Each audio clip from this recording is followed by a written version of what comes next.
El tirano Maduro ya está tras las rejas. Durante los próximos meses enfrentará un juicio que con toda probabilidad lo mantendrá encerrado hasta el último día de su existencia. Venezuela parece estar viviendo una transformación del régimen que, aunque debemos analizar con prudencia, podría restaurar la libertad y el libre mercado en la nación. Pero ¿saben qué es lo más fascinante de todo esto? Que lo ocurrido en la capital venezolana no solo impacta a ese pueblo, sino que podría significar el derrumbe de otra tiranía del Caribe, el fin del régimen de los Castro. Y no son palabras mías, lo afirma el propio Trump. Ciertamente Trump suelta muchas declaraciones y frecuentemente hay que tomarlas con escepticismo, pero en esta ocasión tiene compañía. Observen lo que declaró su secretario de Estado Marco Rubio. Lo fundamental aquí es comprender que Cuba y Venezuela no son dos gobiernos separados, sino piezas de un engranaje mayor. Si uno colapsa, el otro muy probablemente seguirá el mismo destino. Venezuela funciona como una especie de territorio sometido al aparato castrista. Reflexionen sobre esto. ¿Quiénes conformaban el equipo de protección personal de Maduro cuando lo arrestaron? Exactamente 35 soldados cubanos que fueron eliminados durante su detención.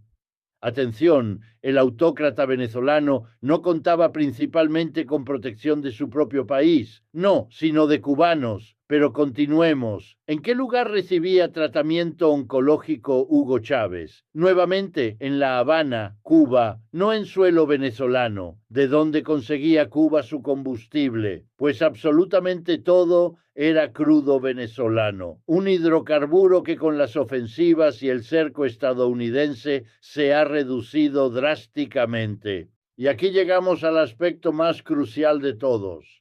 Esta interdependencia económica y política entre ambas naciones hacen que la Cuba contemporánea no tenga ninguna viabilidad sin Venezuela. Y ahora ese soporte ha desaparecido, o al menos lo hará si Trump así lo decide. Es tan simple como cortar completamente el flujo petrolero hacia Cuba y ¡boom!, la nación entrará en caos absoluto. Ojo, existe la posibilidad de que Cuba busque nuevos socios para sobrevivir, como por ejemplo México, que efectivamente envió durante el año anterior más de 4 millones de barriles de petróleo a la isla. No obstante, aquí Trump también controla la situación. El Ejecutivo mexicano parece totalmente sometido a las exigencias del movimiento MAGA. Han implementado tarifas contra China, han cedido ante los aranceles y ante prácticamente todo lo que Trump les ha solicitado. Dicho de otra forma, si Trump decidiera bloquear completamente a Cuba, seguramente no encontraría grandes obstáculos para lograrlo. Ahora bien, esto no implica que Cuba vaya a desmoronarse mañana. No, ni de cerca. De hecho, a Trump no le conviene un colapso inmediato del gobierno cubano. ¿Cuál es la razón? Pues porque Cuba ya está extremadamente, pero extremadamente deteriorada. Invadir, tumbar al régimen y provocar una implosión total podría desatar un conflicto cuya salida nadie puede predecir. De hecho, es algo que ya presenciamos con Venezuela. Trump no busca un derrumbe total de sus adversarios, sino más bien operaciones específicas, quirúrgicas y que no generen guerras prolongadas, costosas y con desenlace incierto. Esa es precisamente la razón por la que la élite chavista permanece en el poder. Aquí lo esencial es más bien la guerra psicológica, las intimidaciones. Estados Unidos ha demostrado que se atreve a actuar contra cualquiera, en cualquier momento y de manera relativamente simple. ¿Y qué representa esto para el gobierno cubano? Pues que obedece ante las demandas del mandatario republicano, o su destino será exactamente idéntico al de Maduro, es decir, o acatan por las buenas o por las malas. Y eso es exactamente lo que podemos anticipar que suceda con Cuba a continuación. Lo que resta es un régimen solitario, exhausto y forzado a ejecutar acciones que hace apenas unos años parecían imposibles. Por ejemplo, comenzar a abrazar el capitalismo. Sea por las imposiciones de Trump o por pura supervivencia, es altamente probable que Cuba esté muy próxima a iniciar una evolución hacia un sistema más receptivo al comercio libre. Y atención, porque esto no es algo que vaya a arrancar mañana, es un proceso que ya está en marcha, con el deterioro del respaldo venezolano, que en realidad viene ocurriendo desde hace tiempo, y el aislamiento global. El régimen ya comenzó a dar pasos en esa dirección. Por ejemplo, en 2021 aprobó una modificación que permitió crear pequeños negocios al sector no estatal. Son las famosas MIPYMES, y ya existen más de 11.000, operando en 2.000 sectores económicos distintos. Las MIPYMES se expandieron velozmente, tanto que en 2024 el ámbito privado ya concentra el 55% del comercio minorista. Es más, si conversan con cubanos, les confesarán que si no existieran estas pequeñas empresas, directamente no tendrían que llevarse a la boca. Pero seamos francos, no ha sido suficiente. La nación continúa empeorando año tras año. La emergencia no se ha detenido. Las reformas han sido demasiado cosméticas y el dominio del Estado sigue siendo monstruoso. Normativas, tributos, topes al crecimiento y una burocracia que asfixia cualquier intento de expansión genuina. Sin el respaldo de Venezuela, todo esto va a empeorar. Y si a esto le añadimos una presión creciente desde Washington en esa misma trayectoria, lo que tenemos enfrente puede ser un auténtico momento histórico sin precedentes. Así que la gran interrogante es ineludible. ¿Presenciaremos una transformación política y económica auténtica en Cuba? Puede que te asombre, pero esta no es la primera ocasión que Cuba abre camino hacia el mercado libre. Es más, esta tampoco es la primera vez que la isla perderá a su principal aliado comercial y proveedor de combustible. Podríamos afirmar que lo de Venezuela está siendo una especie de repetición histórica, un patrón conocido, pero para comprender por qué, primero retrocedamos al origen de todo, a la revolución de Castro.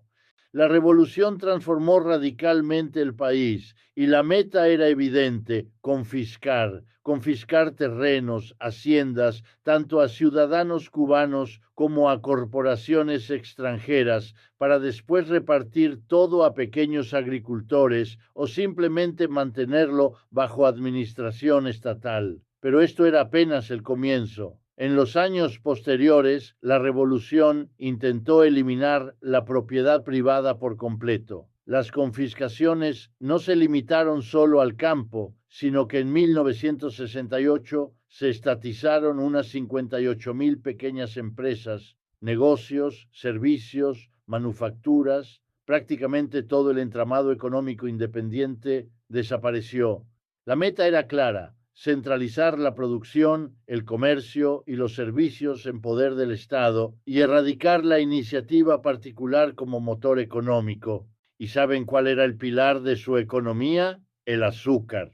El inconveniente es que era prácticamente lo único que les generaba ingresos y lo único que podrían producir a una escala aceptable desde el aparato estatal. Así que para mantener este modelo, Cuba se incorporó al bloque soviético. Esto le permitía dos cosas. La primera era importar productos que no eran capaces de fabricar por ellos mismos como alimentos o, como ya imaginarán, petróleo.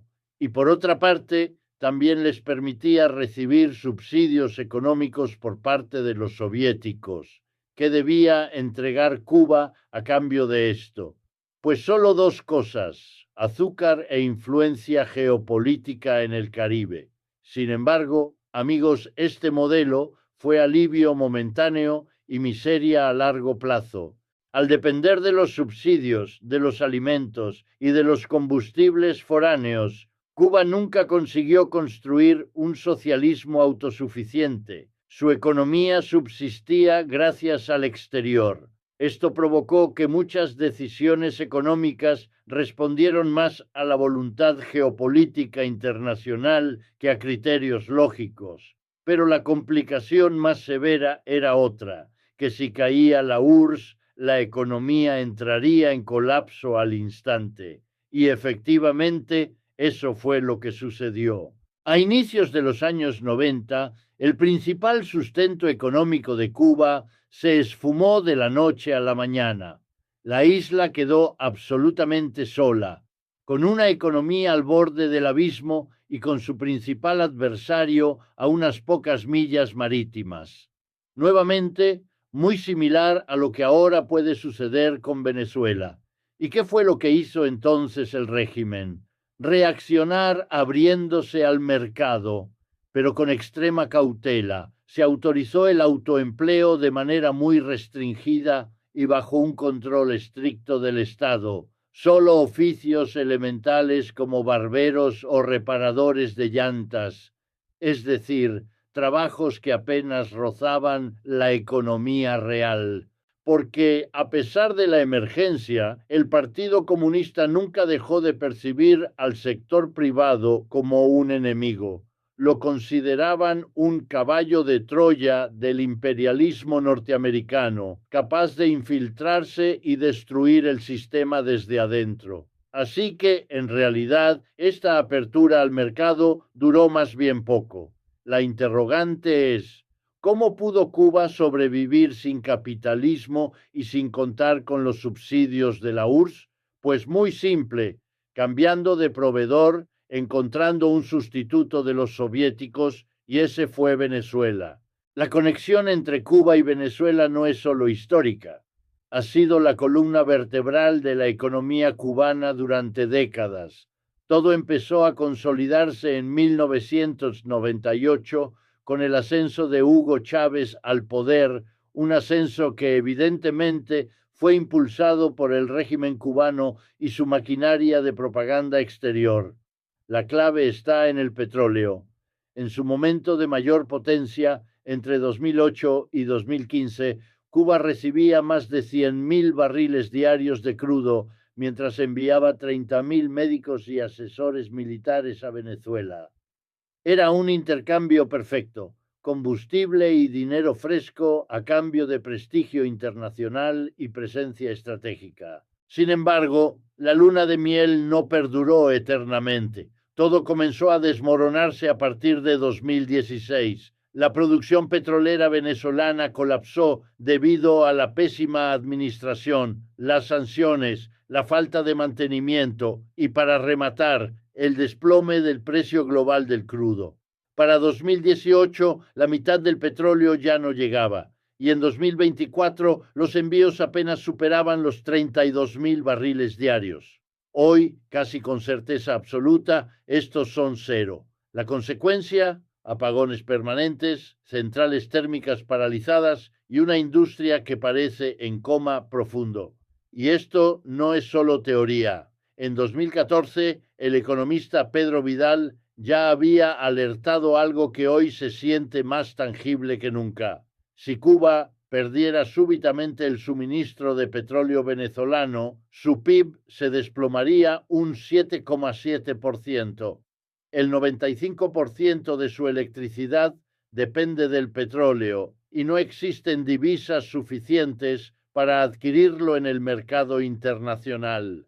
Y el problema, amigos, ya no solo se limita al petróleo. Lo que alguna vez fueron cimientos sólidos de la economía cubana, ahora también se tambalean. El turismo, que mantenía la isla a flote, se encuentra en caída libre desde 2020 y en 2025 registró un descenso del 20% respecto al año anterior. Y la joya de la economía cubana, los servicios médicos exportados, tampoco escapa a la crisis. El programa Mais Médicos en Brasil fue cancelado bajo Bolsonaro y aunque Lula lo reactivó parcialmente en 2023, hoy participan apenas 2.659 médicos cubanos, muy lejos de los niveles históricos que alguna vez hicieron de Cuba un referente internacional en salud. Pero eso no es todo. La isla también está perdiendo a sus propios profesionales. Entre 2022 y 2023, más de 13.000 médicos abandonaron el país, lo que a su vez reduce su capacidad de obtener ingresos. En otras palabras, la isla sobrevive, sí, pero lo hace al borde del precipicio, sostenida por pilares que caen uno tras otro mientras el reloj de la dependencia externa sigue avanzando. Pero ¿saben lo más curioso? El último soporte de su economía son las remesas de EEUAM, el dinero que los emigrantes cubanos envían a sus parientes. ¿El problema? Pues que esas remesas se pueden cortar a golpe político, lo que otorga todavía más poder a Trump sobre el porvenir de la isla. Y amigos, esto nos retorna a la cuestión original. ¿Puede la presión externa empujar al régimen cubano hacia un modelo de apertura económica real, incluso hacia un capitalismo de mercado? ¿O simplemente servirá para ganar tiempo mientras La Habana busca un nuevo Venezuela que vuelva a sostener el sistema?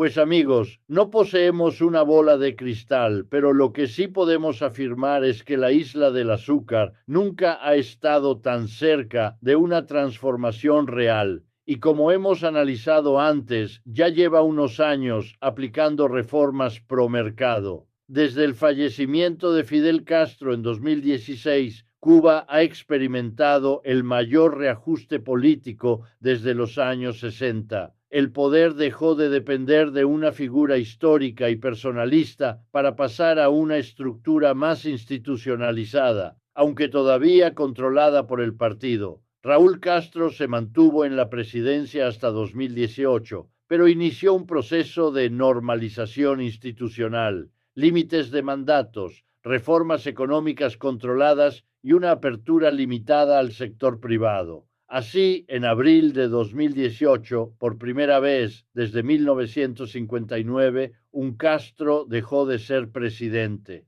La Asamblea eligió a Miguel Díaz-Canel como sucesor de los Castro. Y ese dato, aunque parezca menor, lo transforma todo, porque es el primer dirigente cubano nacido después de la Revolución. Es decir, no es un Castro, no proviene de la élite histórica y tampoco del ejército. Su nombramiento fue sorprendentemente fluido, sin conflictos dentro de la cúpula y con Raúl todavía como primer secretario del partido, legitimando a Díaz-Canel sin necesidad de ejercer como poder en la sombra. En 2019, para demostrar continuidad y consolidar su liderazgo, el régimen impulsó un referéndum constitucional que obtuvo un 87% de votos a favor. Seguía habiendo un solo partido, pero la nueva constitución introdujo cambios clave, reconoció la propiedad privada, autorizó la inversión extranjera, aceptó la existencia del mercado dentro del socialismo, restableció los cargos de presidente y primer ministro y limitó los mandatos presidenciales a 2 períodos de 5 años. Díaz-Canel lideró la campaña bajo el lema Somos continuidad. Mostraba que la revolución seguía firme, pero también dejaba claro que se estaba haciendo un ajuste de cuentas interno, acomodando nuevas fuerzas y preparando la transición hacia una nueva generación de dirigentes. ¿Y por qué esto es crucial?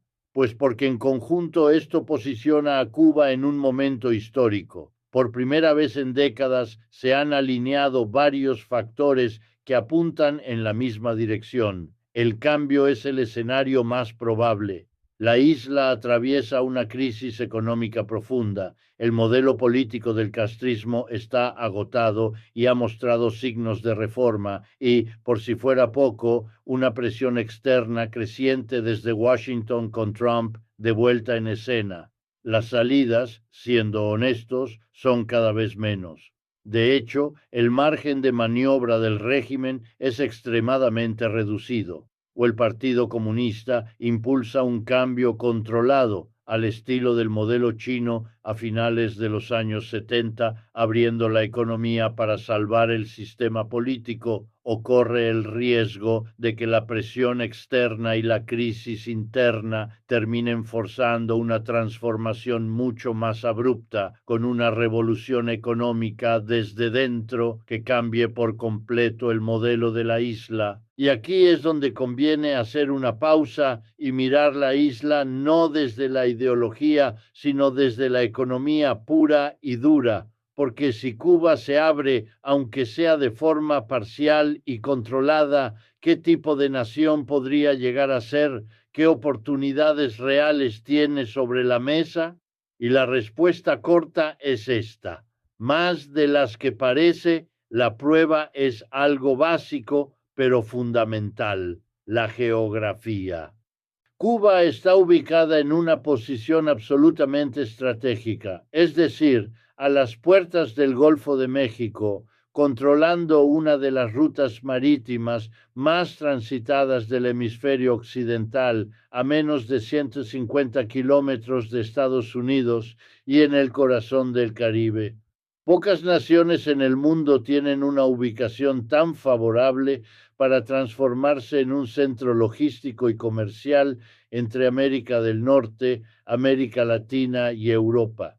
Durante décadas, esta ventaja estuvo completamente desperdiciada, pero en un escenario de apertura, Cuba podría convertirse en un centro de transbordo, almacenamiento, servicios portuarios y distribución regional, especialmente si se modernizan infraestructuras como el puerto de Mariel. No estamos hablando de ciencia ficción. Naciones como Panamá o República Dominicana ya han construido buena parte de su crecimiento sobre este mismo modelo. El segundo gran pilar es el turismo, y aquí Cuba juega en otra liga. No es solo sol y playa, es historia, cultura, arquitectura, música, gastronomía y una identidad única en el mundo. Antes de la pandemia, el turismo era una de las principales fuentes de divisas del país y aún así operaba con enormes limitaciones: baja inversión, mala gestión, infraestructuras obsoletas y una oferta poco diversificada.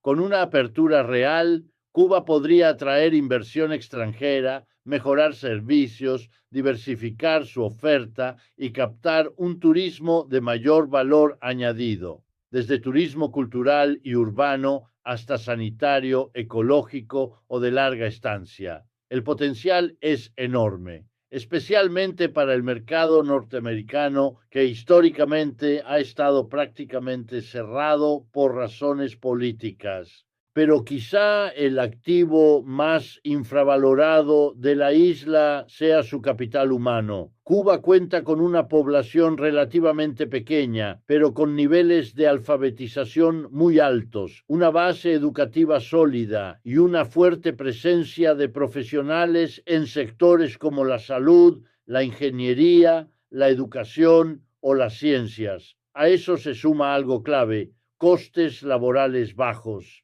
En un contexto de apertura, esto convierte a Cuba en un candidato natural para atraer industria ligera, servicios externalizados, centros tecnológicos básicos y producción orientada a la exportación, especialmente si se combina con cercanía geográfica a Estados Unidos. Es, en cierto modo, un perfil que recuerda al de Vietnam o incluso al de China en sus primeras fases de apertura. Eso sí, hay que ser claros: nada de esto es automático. Para que estas oportunidades se materialicen, Cuba necesitaría algo que hoy todavía no existe: seguridad jurídica, reglas claras, libertad para contratar, importar, exportar, invertir y crecer. Sin eso, la inversión no llega, y sin inversión no hay transformación real. Pero lo importante es esto: el potencial está ahí. La isla no parte de cero, tiene ubicación, tiene cultura, tiene mano de obra y tiene una diáspora dispuesta a invertir si se dan las condiciones mínimas. Pocas naciones que se abren tras décadas de cierre pueden decir lo mismo. Por eso, si el régimen decide avanzar hacia un modelo de apertura económica, aunque sea al estilo chino o vietnamita, Cuba podría experimentar una transformación profunda en relativamente poco tiempo. Ahora bien, ¿tú qué crees? ¿Es realmente inevitable el cambio en la isla? Y si lo es, ¿qué forma acabará tomando? ¿Una reforma dirigida desde arriba o una ruptura provocada por la presión interna y externa?